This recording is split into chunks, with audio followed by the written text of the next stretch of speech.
Nongeye kuguha ikaze muri iyi video tugiye kurebera hamwe uko wakoresha BandLab ugakora beat. Turaza gukora akabiti koroheje. Nigeze gukora video kera muri video zabanje nerekana application yitwa BandLab. Umuntu aza kumbwira ngo nzabereke uburyo watangira ukaba wakora beat ushaka. Uyu munsi muri iyi video rero nibyo turi bukore. Wenda uramutse ugeze hano bwa mbere ushaka ko uri kwibaza ngo se BandLab ni ibiki? BandLab ni application ibarizwa mu byo bita digital workstation cyangwa se ibyo bita DAW. Uyu munsi kuba indirimbo isohoka ukabasha kuyumva kuri radio igakundwa nuko baba bakoresheje ama software n'ama application bita DAW cyangwa se ibyo bita digital workstation.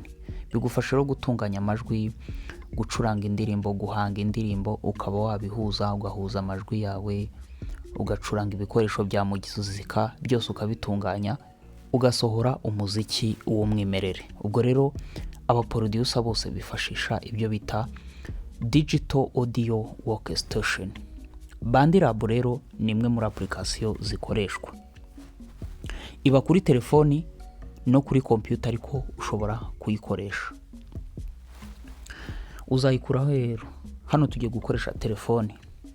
Nuwango kuri telefone uzajya muri Play Store, niba ukoresha Android wandikemo BandLab, no kuri iPhone naho uzajya hano ushakira ama application nabwo wandikemo BandLab. Dore no kunguko imeze, ibifite akarango gatukura karimo akantu k'umweru. BandLab rero uzayifungura, urabona harimo ibindi bintu, reka tubikuremo kugira ngo dutangirane nayo. BandLab iyo ukiyifungura bwa mbere hari ahantu bakwereka ukabanza ugakereya account. Ngiye nuko nashyizemo account, ariko uzabanza ukoresha email yawe, ukore sign up, ubundi winjire muri BandLab. BandLab iyo umaze kwinjiramo rero urabona ko harimo ibintu byinshi bitandukanye. Hari abantu bambwiye ngo kuyikoresha birabagora, ariko biroroshye cyane. Twebwe aka kanya ikintu tugiye gukora nuko tugiye kuba twakora nk'akabiti gatoya, tukareba uburyo wavana igitekerezo mu mutwe ukaba watangira kugikora. Aho ntarakomeza ariko ndagira ngo wenda mvuge akantu runaka. Ni biki ugomba kuba wujuje cyangwa se kugira ngo bikorohere kuba wakora beat iyo ari yo yose? Ikintu cya mbere nuko ubaye warize umuziki byaba byiza kurushaho. Ubaye uzi umuziki, uzi kwandika amanota, uzi gucuranga, ibyo ni ibintu byazakorohera ushatse kwinjira muri kariyeri yo kuririmba cyangwa se gutunganya umuziki. Ubwo rero wowe ushaka kuzaba producer cyangwa se ibindi, ubonye ahantu wiga umuziki, ukamenya kwandika umuziki, ukamenya gucuranga, ukamenya amanota, byakubera byiza cyane. Kugira ngo rero tuze gutangira beat yacu runaka turabigenza gute? Ukigera muri BandLab hari akantu uzabona k'umutuku kanditse ngo Open Studio. Nugera muri umaze gukora kuri Open Studio uzabona ko harimo ibintu byinshi. Uzabonamo voice na audio recording, aha naho ugiye kuba kuri coding audio, aho ushobora kuhakoresha harimo na beat, nabyo nzabibereka. Hano ushobora kuba ufite gitari, ukaba recordinga gitari muri BandLab. Uramutse uyifite wayikoresha. Hano hari bass, hano hari looper, nabyo nzabibereka, sampler, drum machine, virtual instrument, n'utwo tuntu turimo.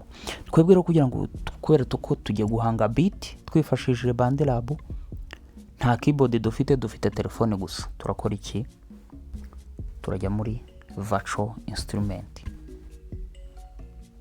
Nitujya muri virtual instrument nuvuga ngo tugiye kuba twakoresha ama instrument arimo hano duhange beat yacu. Harimo ibintu bitandukanye rero, harimo ama drum, ingoma, harimo ama bass, harimo ama gitari, harimo ama keyboard n'ibindi. Ndatangira rero njya muri keyboard. N'ubushake bwanjye, ariko umuntu ahera ku cyo ashaka. Uraza rero ukajya ukanda kuri instrument ukumva uburyo zivuga bitewe n'iyo ushaka gukoresha.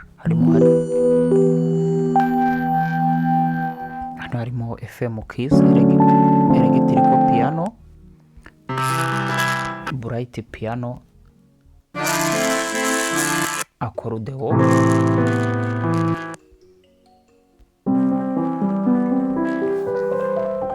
aho ngo rero ubu nahitamo iyo nshaka feti piyano ukoraho ukayidawunirodinga ubundi ukongera ukayikandaho. Iyo umaze kuyikandaho ihita ifunguka, bivuze ko wacometseho midi keyboard, ushobora kuba wayicuranga cyangwa se ugakora no muri telefoni yawe ukayicuranga.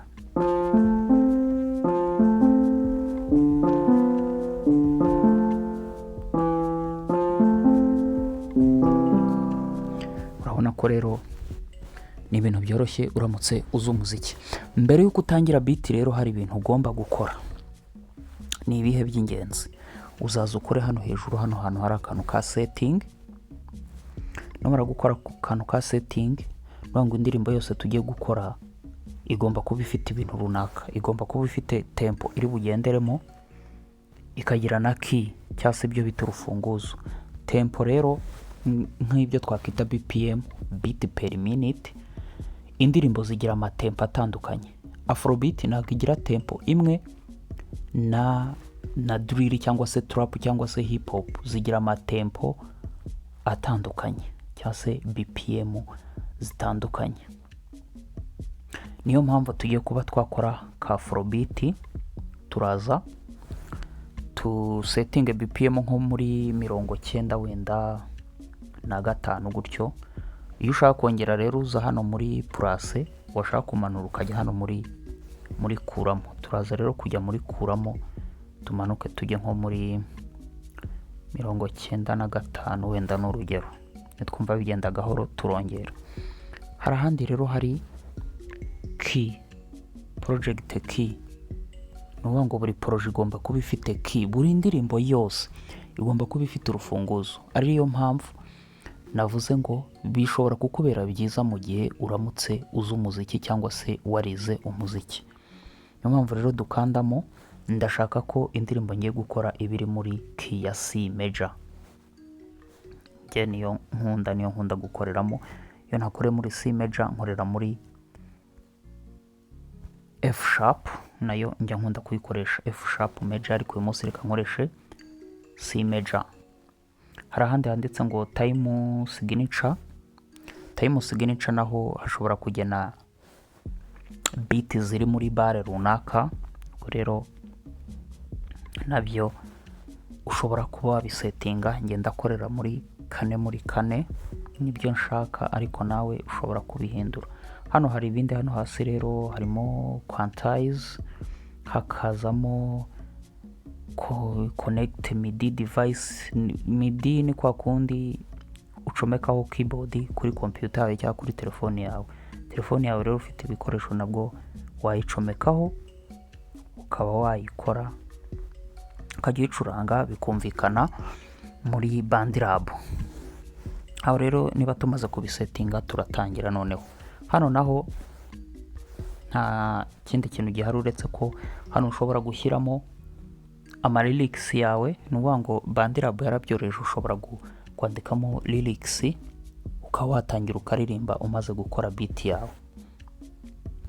Turagaruka rero hahandi hano, ubundi dutangire dukore indirimbo. Nuvuga ngo rero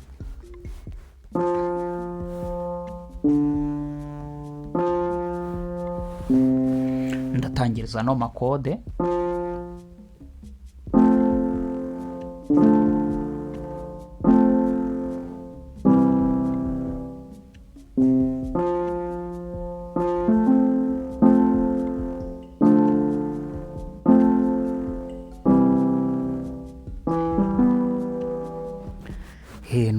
N'urugero ndi kwiha. Nuvuga ngo rero uri hano ushobora gucuranga nyine ino ndirimbo ufite MIDI cyangwa se ugakora muri taburo. Ndashaka rero ngiye kuba na purasamo amanota, uraza ugakora hano. Ariko naho hari akantu kabanza ushobora kuza ugahindura uburyo keyboard igaragara. Nibigaragara muri smart, nibigaragara muri smart grid n'ibindi, naho ushobora kubihindura. Hano rero ndashaka kuba nakoresha, ndakanda hano, ndashaka kuba nakwikoreshereza gutya amanota nyareba.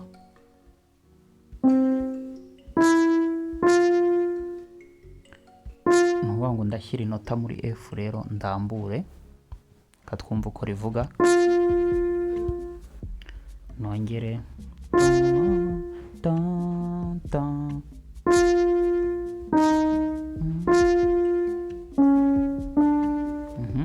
F na D, noneho F nanone na C. Ubwo ni ukuvuga ngo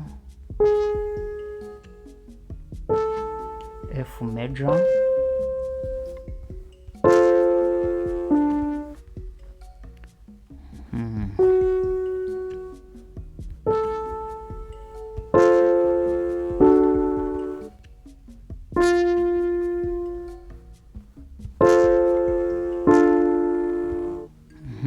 F major, D minor,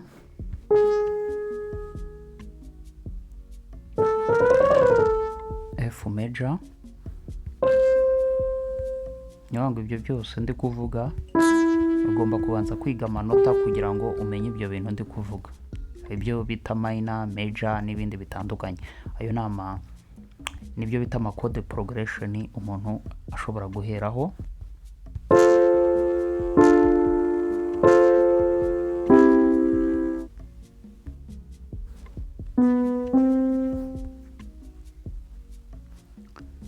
Ubwo rero iyo urangije gushyiramo amanota yawe cyangwa wayacuranze, ukanda hano,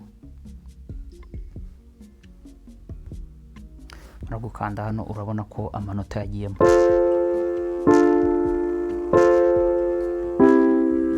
Hano rero umaze gushyiramo piano. Tumaze gushyiramo piano, urabona ni instrument ya mbere cyangwa se keyboard. Ngiye gushyiramo gitari, ndaza nkore kwa aka kamenyetso ko guteranya, nongere njye kuri virtual instrument. Ninjya kuri virtual instrument, ndaza hano hejuru nshake gitari. Ni ukuvuga ngo buri instrument ushaka ura scrollinga. Ndaza rero nabwo ngende numva ukuntu aya magitari avuga.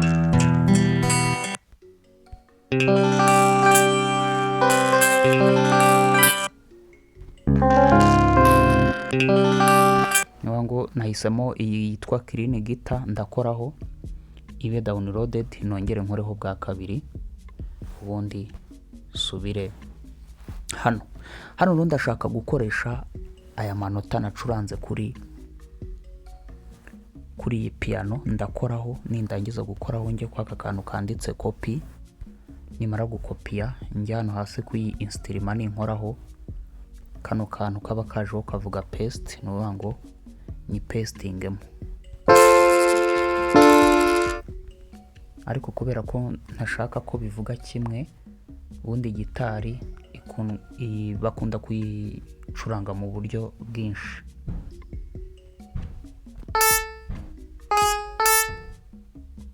Ni ukuvuga ngo gitari bayicuranga mu buryo bwa strumming, nibyo ngiye kuba nakora. Gukora strumming rero uraza ugasetinga amanota akaba ameze nk'asumbana.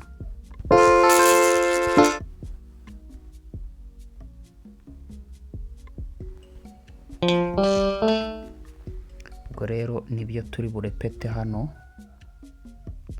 tukagenda tuyasumbanisha.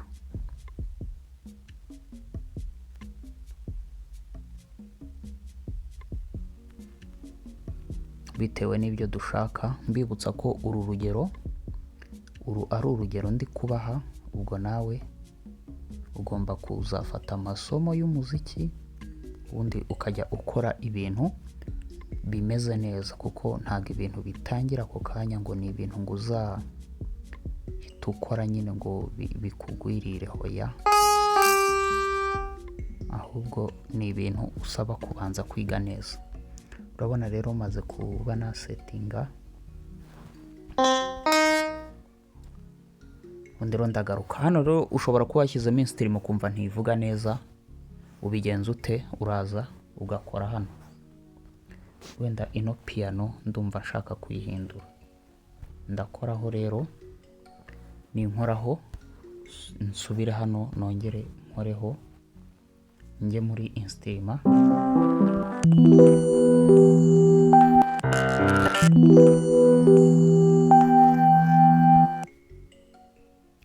wango, ndagaruka rero numve.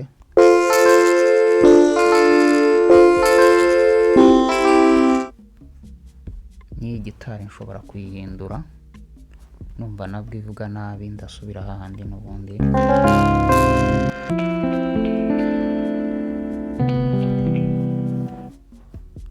Nayo nkayihindura.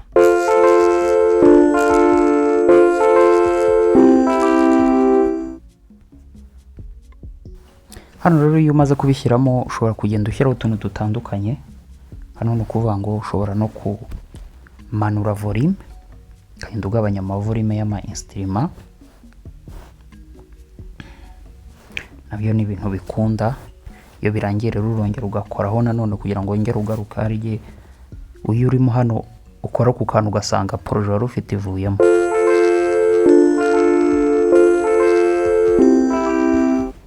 Ushobora kongera gukoraho rero ukagenda uadjustinga volume. Iyo ushaka gushyiraho ama effect, ngo tuba dukeneye gushyiraho n'ama effect za reverb ibindi, uraza ugakora hariya ukoraho. Ushaka kuza gushyiramo effect kumva uburyo bivuga. Ngo rero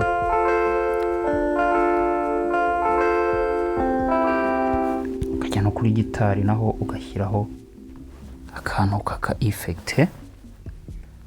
Kuza cinematic ambience, bright room, ayo yose ni ama effect arimo hano ushobora gushyiramo. Ushobora no kuyadjustinga, ngo uza hano ko wakadjustinga ngo ese EQ ndashyiramo zingahe, nyine ukagendera ku ma frequency ugenda ugabanya wongera. Ibi ntabwo ari ibintu rero wahita ukora aka kanya, bisaba ngo ubifatire umwanya ubikore koko, niba ushaka nyine kuba serious, ushaka gukora indirimbo yawe. Nuvuga ngo rero nushaka gushyiraho ama effect, kuko burya aya ma virtual instrument nuvuga ngo aba soundinga mu buryo bwa robotic.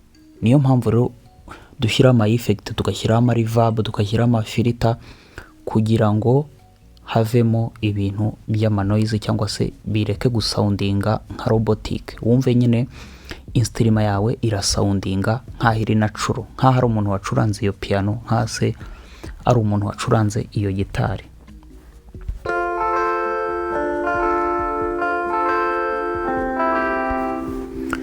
Nuvuga ngo rero tumaze gushyiramo piano yacu na gitari nk'amahitamo yacu, kuko aka ni aga simple beat twari turi gukora.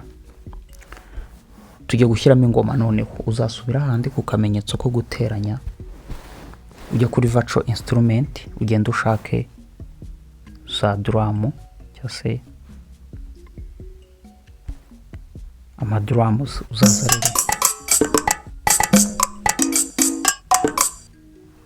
Uzaza rero uhumve ama drum avuga neza bitewe n'izo ushaka.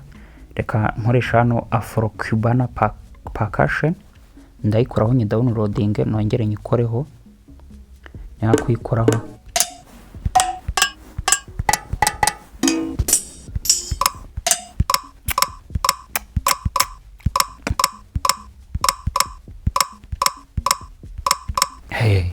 nuvuga ngo rero ngiye kuba nazishyiramo. Ndabigenza nte, ndaza nkoreho,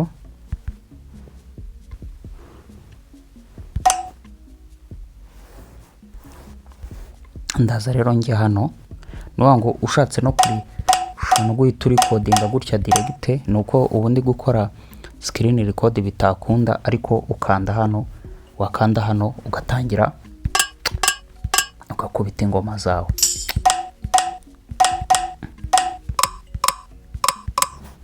Ariko ngiye kubera nshaka gukoresha virtual nyine, ndajya hano, ninjya hano ndaza kujya nzisetinga ngiye uko nshaka.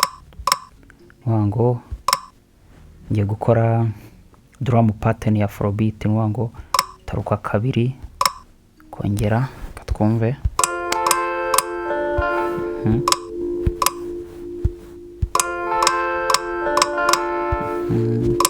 Ngo ndashyira hano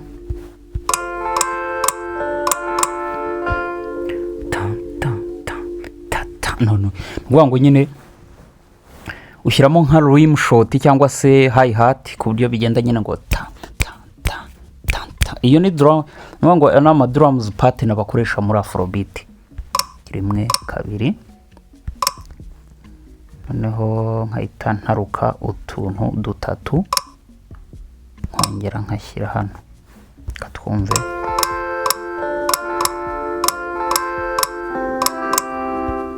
Noneho tukongera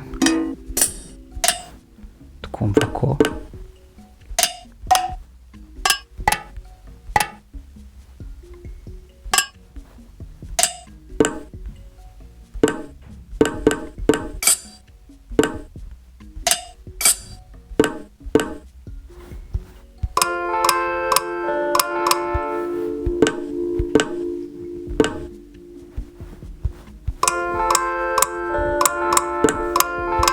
ukaza ugenda ushyiramo n'amakonga n'ibindi. Uraza rero hano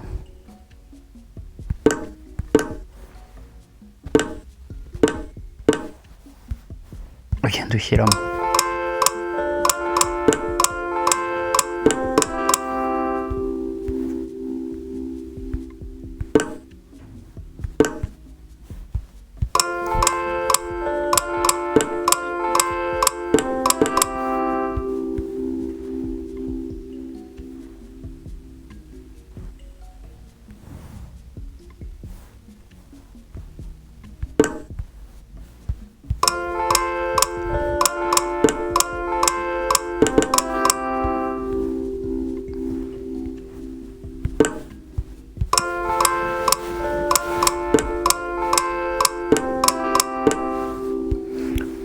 ngo ukagenda ushyiramo amaduramu bitewe n'uburyo ubishaka. Ngo icyo navuga nuko beat yose igomba kujyana n'amarangamutima ufite cyangwa se igitekerezo gihera mu mutwe wawe. Ngo igitekerezo gihera mu mutwe wawe, ubundi ubasha kuba wakora ibintu ushaka byose. Ni ngo igitekerezo nigihera mu mutwe wawe, uzi amanota y'umuziki, uzi ngo ndatangira projet gutya, birakorohera.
Hano rero nuvuga ngo shyizemo zino ngoma, nshyiramo rim shot, amakonga, izo ni ama type ya beat. Reka nshaka hano nakura kick, ngo ndaza hano, nza hano njya muri vaco, njya muri vaco, njya muri drum kit,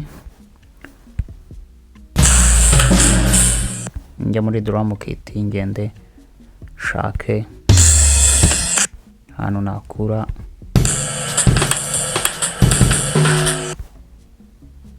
numva hano nakura ingoma zitandukanye. Kankoresha wenda hip hop, mve ko nakuramo kick.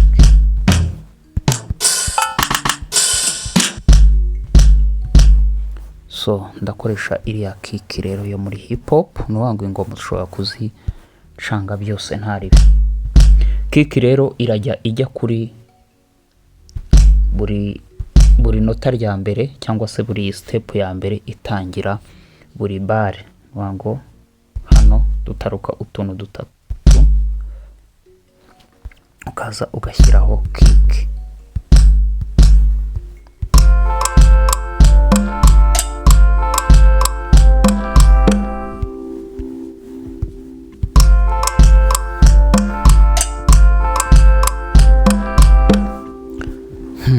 Maze gushyiraho kick ngo nayo tushobora kuyigabanyiriza volume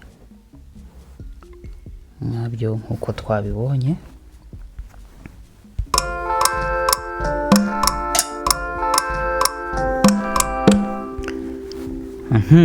Ni rero nari nashatse gukora, tuvuge ko rero ushaka ari iyi ngiyi wakoze ushaka kuyaranja. Murabizi ko abantu baranja indirimbo mu buryo butandukanye, za chorus, za intermediate, ibitero n'ibindi. Ni ukuvuga ngo tuno duce niba dukoze gutya ushaka kugenda nyine uturambura nyine ukayiteranya ikaba indirimbo yose, uzaza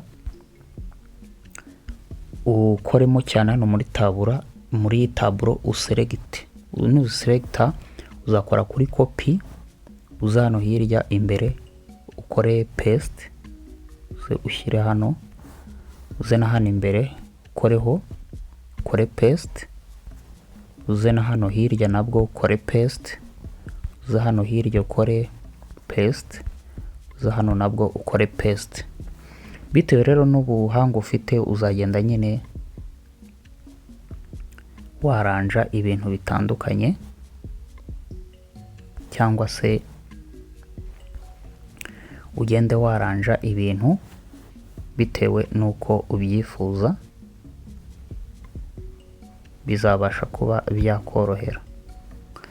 Umaze rero kuba wagenda ubikopiya nyine ukabirambura, ushaka ko indirimbo nyine ugiye gutangira kuyiririmba cyangwa se kuyaranja, tuvuge ngo wakoze ino beat yarangiye, ushaka gutangira wenda kuvuga ati intro iraza gutangira, na ya piano twashyize muraza kujya ukoraho rero tuno tuntu dutangira udusibe.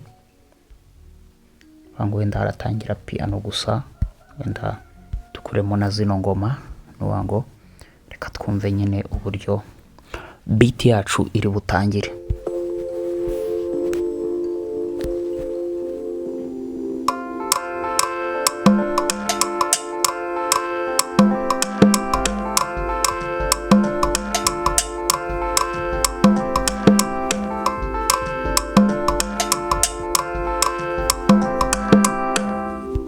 Nuwango rero nuko nguku bakora beat muri BandLab. Uru ni urugero naberekaga, nyine nafasha ka beat koroheje mbasha kuba nagakora ka afrobeat. Ubwo namwe rero ikintu cya mbere nuko igitekerezo gigomba guhera mu mutwe wawe, ikindi ukaba uzi amanota cyangwa se uzi umuziki uziho utuntu dukeya twibanze, bishobora kuba byagufasha. Ibindi bitandukanye birenzeho, uko ugenda umara iminsi wihugura niko uzagenda ubasha kuba wabimenyera. Iyi application rero tuzagenda tureba n'utundi tuntu dutandukanye ushobora kuba wayikoresha. Mwakoze cyane kuntega amatwi no kureba ino video. Wibuke gukora subscribe, like, share na comment kugira ngo tuzajye tubana muri video nkunda kugutegurira. Tubonane muri video ikurikira.